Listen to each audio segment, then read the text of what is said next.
And so when we look at the global number of infants vaccinated against measles, we're seeing an interesting trend. The total number of 1-year-olds being here, this is from our world data. And then you see those vaccinated against measles, and you see that something happened somewhere around the late 1990s that kind of dropped that number. And then you can see that in the late 2017, 2018, you can see that number drop again. So what is accounting for that drop that we see in the late 1990s? That came from a paper published in The Lancet by Andrew Wakefield, where if you look at the title, you would never think that's had anything to do with measles. The paper was later retracted, but way too long. In fact, the biggest mistake made with this paper was that it ever got past reviewers and got published, because it was really a poorly written paper. And what passed for a study was really measly. Eventually, most of the authors took their names off, as most of the co-authors took their names off. And you can see here, this study had more authors than it had patients in the study. But Andrew Wakefield, a physician in the UK, well-spoken, very charismatic, published this paper. And essentially what the paper claimed was that vaccination with the MMR vaccine, vaccine of choice for measles, mumps, and rubella, led to kids having autism. And this study had 12 children. It had no control group. So he failed to have a control group with children who were unvaccinated in there. And in the UK, vaccination rate for measles was above 90%. So the vast majority of kids got the MMR vaccine anyway. And autism symptoms, as we know, typically emerge right around the same time that you actually have the measles vaccine. And then it became clear later that Andrew Wakefield, in this publication, where he suggested that the biopsy tissues and the gastrointestinal issues that the kids were having, the biopsies that he took, suggested that they had these after they'd gotten the measles shot. But it turns out that data showed that a lot of these kids had autism symptoms before they ever got the MMR vaccine. And when one look at the claim that he's making from this, that the MMR vaccine at the time, he said that it was the combination, that you needed to separate the vaccines. He didn't reveal that was advising a competing company and getting compensated for it to have an alternative to the MMR vaccine. But essentially what he had was a really tiny group of children, many of whom he recruited at one of his kids' birthday parties from the literature. And this group of 12 children could not give you what we call in statistics the power, the statistical power to make any sweeping conclusions from it. However, with all the issues with this study, this thing caught on like wildfire. The Lancet published that paper. It went all throughout the country, went abroad in the United States here. Many people picked it up.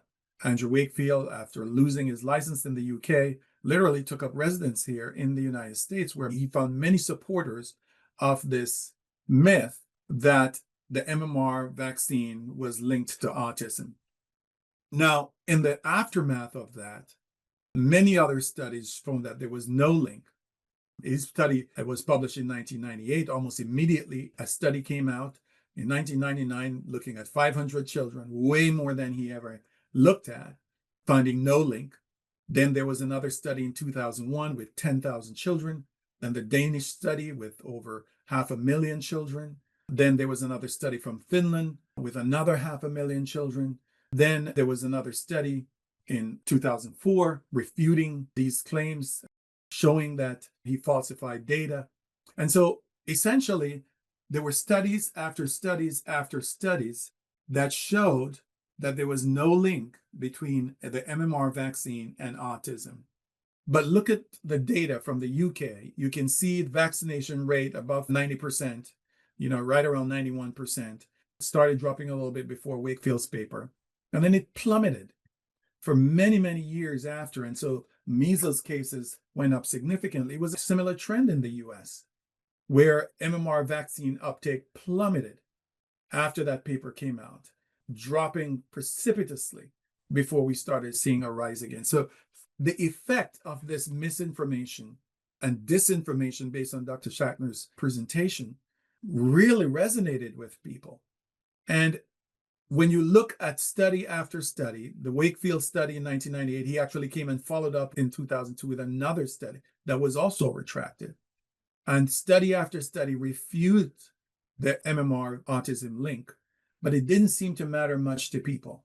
When you look at the studies overall, you can see here in yellow, these are people who are unvaccinated with MMR vaccine versus the blue, those who are vaccinated. And you look at the rate of autism, you can see that overall, the rate of autism continued to increase, but it actually increased more significantly. Well, it wasn't statistically significant, but it was a higher number in those who were unvaccinated versus those who were vaccinated when you look at the overall numbers. And when you actually look at the risk factors for autism, vaccine is not in there. So we know that smoking is a risk factor for autism. We know that premature birth is a factor. We know that older paternal age, above 40 years old, significantly increases the risk of having an autistic child. Same thing for the mother, age over 35. And when you actually look at the data carefully, like in the United States here, you'll see that autism spectrum disorders are linked to gender. Male children are way more likely to have autism spectrum disorder. And even by state, if you live in Alabama, you're way less likely to have an autistic child than if you live in New Jersey. And the question is, why are these things happening? Is there some environmental factor that's going on? These studies have not reached the level that they could have because of the distraction of having to prove and disprove this autism MMR vaccine link. And so here I've listed the major studies that have been published over the years, including a 2019 study that had over 600,000 participants from Denmark. It turns out that millions of people have been tested to disprove this study that had 12 children, and we still can't seem to get a handle on it. But what is the reality? The reality is that measles vaccine actually saved lives. It's estimated that 94 million lives have been saved since 1974 by the measles vaccine globally. You can see that the number of lives saved here for measles is way higher than any of the other vaccines listed here because of the contagiousness of measles and the importance of vaccinating.